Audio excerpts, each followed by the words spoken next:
so here I am again, behind my couch. I do really like this spot.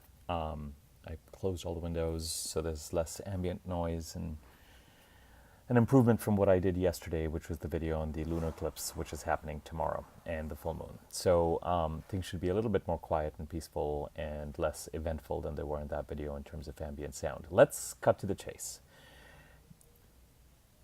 People often want a sort of a general astrology update of the time, and to be perfectly frank, there is no such thing as a general update at this point in time.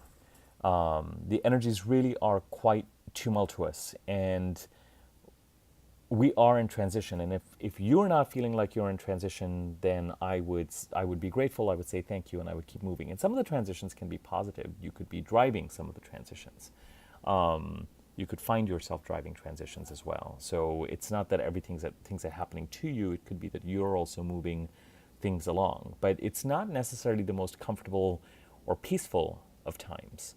And really to get an understanding of the energy of the times, because we are smack dab in the middle of 3 eclipses, with the second one, the middle one, and arguably the most powerful one happening tomorrow. I would suggest that rather than look for a short, quick update, I would suggest bring out your pads and papers, and at least in terms of looking at my videos, look at the one for the partial solar eclipse on July the 12th, look at the one I did yesterday on the lunar eclipse for tomorrow, and look at this one. And let's just continue down the line. Typically, I will do new moon videos closer to the new moon, but I think it's really important insofar as you're understanding everything, including the eclipse tomorrow, to keep this particular set of timelines in mind as well. When eclipses happen, they happen in opposing parts of the chart. And we have, since I would argue, since December the 9th of 2016, these eclipses in Leo and Aquarius have been in effect. Okay, the eclipses in Aquarius, when you look at the video specific to the full moon lunar eclipse in Aquarius that I put out yesterday, you'll get more clarity on that, and you'll get clarity on the idea of that being an eclipse of release, something that has to be let go of. And in the letting go of our attachment to something, we can actually move forward. And I talked about Mars going retrograde and how that eclipse and the release of whatever it is we're dealing with tomorrow acts as a marker, tomorrow being July the 27th of 2018. But that energies will continue to play out and bring hopefully greater clarity after September the 11th and into October. When we come to the eclipses that are happening in the sign of Leo, these are eclipses that we are meant to lean into. And the idea of leaning into something, there's an inevitability as far as the leaning into things are concerned. Things will be brought to us. Our attention will go in this direction. So it's not something you voluntarily have to do necessarily. Events will conspire so that part of your soul growth since December of 2016 has been directed in the part of your chart where Leo sits. The dates that are truly relevant to the Leo eclipses are as follows.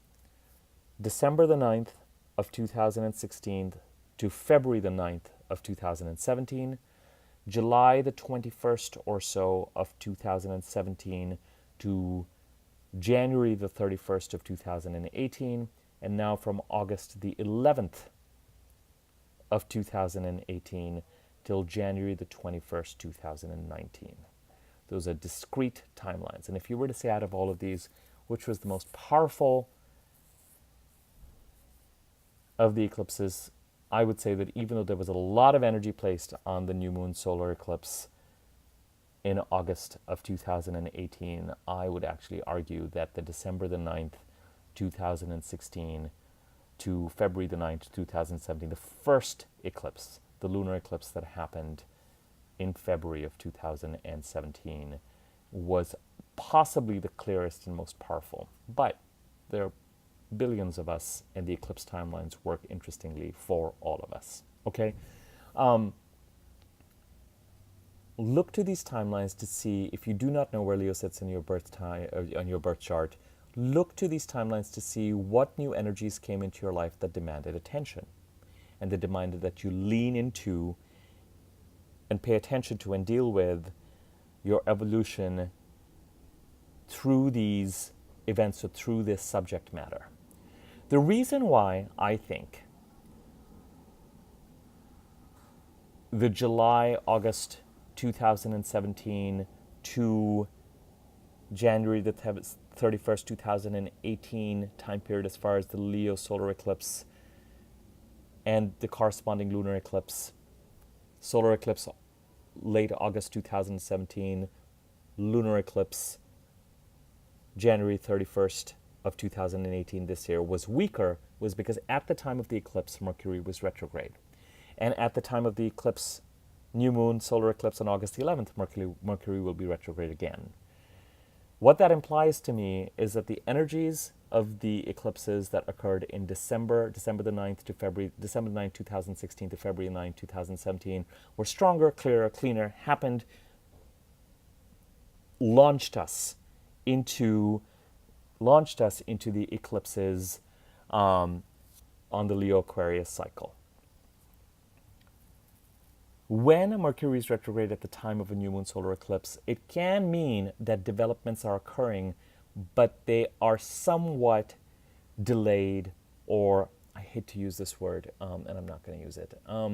But I can't think of another word. Stillborn. It's like you go in and there's an opportunity and you move forward and it pushes you in a certain direction, but it doesn't materialize completely. It's like it's put on hold. It could be that things came to you, but there was okay, we're giving you a taste of what it is that you're supposed to lean into, but you've got to wait a little longer because this now needs to develop. It's not here yet completely. And so when I look at the August 11th new moon solar eclipse, I consider it really important and powerful because it is the last of the Leo Aquarius eclipses. And it is also an eclipse cycle that really does start on August the 11th and culminates on January the 21st of 2019. So it's a complete, discrete Leo cycle, a solar eclipse and a lunar eclipse. Okay? Let me tell you some more things about the timeline of this August 11th solar eclipse.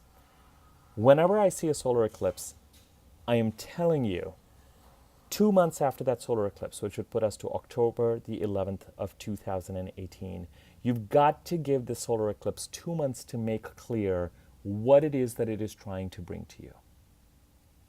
The time period from October the 11th till November the 21st or so, 2 months before the January 21st lunar eclipse, can often feel like a time of confusion, and whatever it is that the solar eclipse is trying to bring has been brought, but we're not through it yet, and pieces have fallen to the floor, and and it'll be after November the 21st that things will then start to accelerate towards that January 21st, 2019 lunar eclipse. That does not mean that it's one event that is starting and culminating. It could be.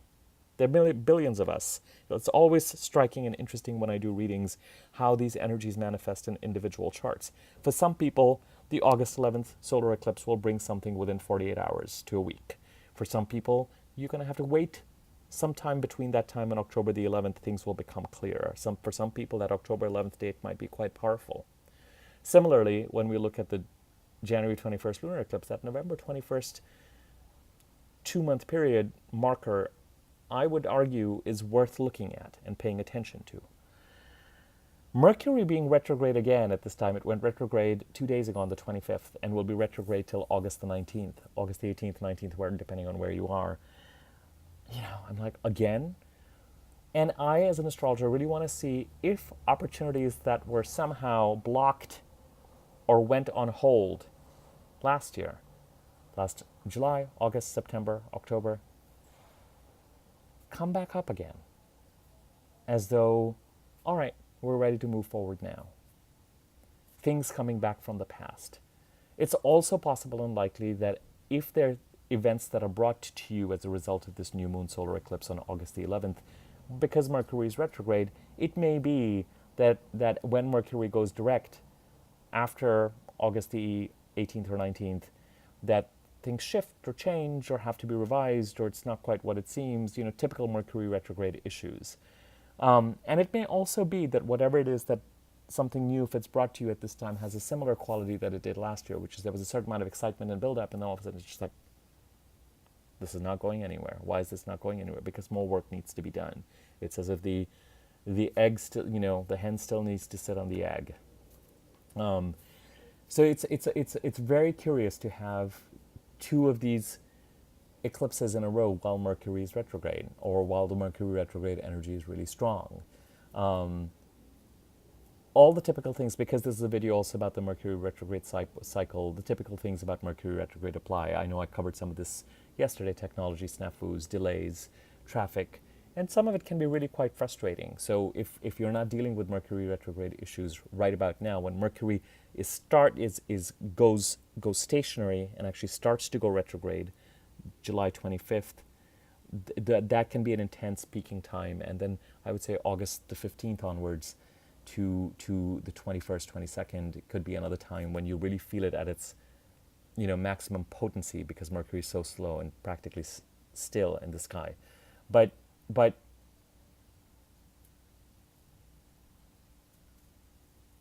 conversations with customer service, I always look at things having to take 3 times the number of conversations and 3 times the number of clarity. This 3 times idea, because it goes direct, goes backwards, and goes direct again, tends to become a popular way to think in terms of intensity of getting things resolved. And Mercury, because it manages messages and mail and communications and transactions and technology and commuting and travel, all these Mercury related items, the winged messenger archetype, when it's retrograde and it's kind of reversing and going over things from the past, maybe bringing up things from the past and asking you to review, revise, all those things apply. Watch out for having to sign contracts. I said this yesterday too, and I will say, if you have Mercury retrograde in your birth chart, I really want you to pay attention to whether a Mercury retrograde period works well for you. Because I notice that when planets are retrograde in a birth chart, when they are retrograde, as they transit on a day-to-day basis, a client with that planet retrograde actually benefits from the retrograde. It's fascinating. And I will leave it at that. I seem to have somehow paused. I'm not sure why. We're talking about Mercury retrograde, and here we go.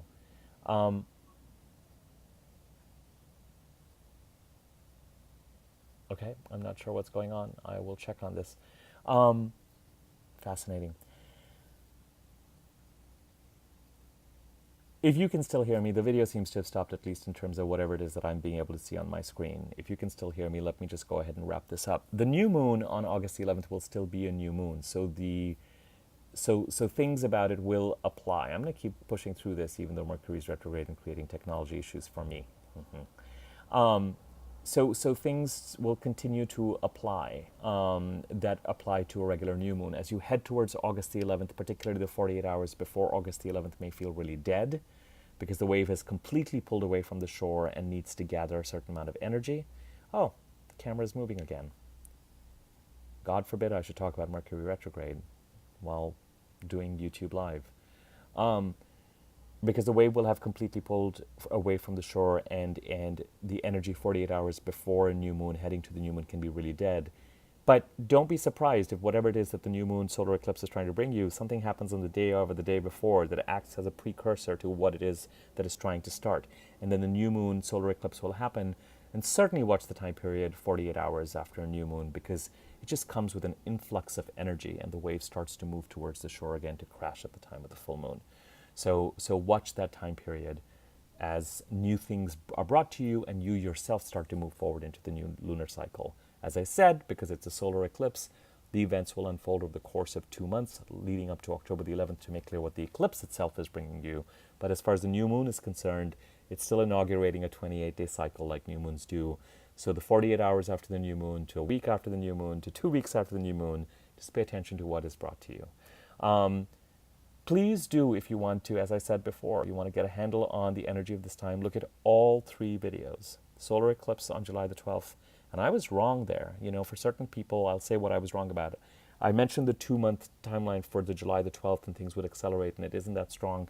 But I've noticed that for some people, the July 12th partial solar eclipse in Cancer, inaugurating the new set of eclipses on the Cancer Capricorn axis as we wind down the Leo Aquarius eclipses, really brought some developments. I mean, you only have to look at the President of the United States to see what happened within 48 to 72 hours after that new moon solar eclipse in his 12th house, for those people who are astrology aficionados, to realize that it did inaugurate a new set of energies, unmistakably and irrevocably. So I would look at all three of those videos. This one, the July 27th lunar eclipse, and the July 12th solar eclipse, to get a sense of the energies at work and the sense of timelines at work. And because I can't see your birth chart, if you want a reading, want the stuff interpreted specific to you, just want to chat in general, whatever it is, my email address is in the description area here of this video and the other videos. You can always contact me and we can do a deeper dive. All right, always a pleasure doing these. I just started the channel. Subscribe away, like away. I'll try and open these things up to comments, and we'll take it from there. I should be back pretty soon. All right, thanks. Take care.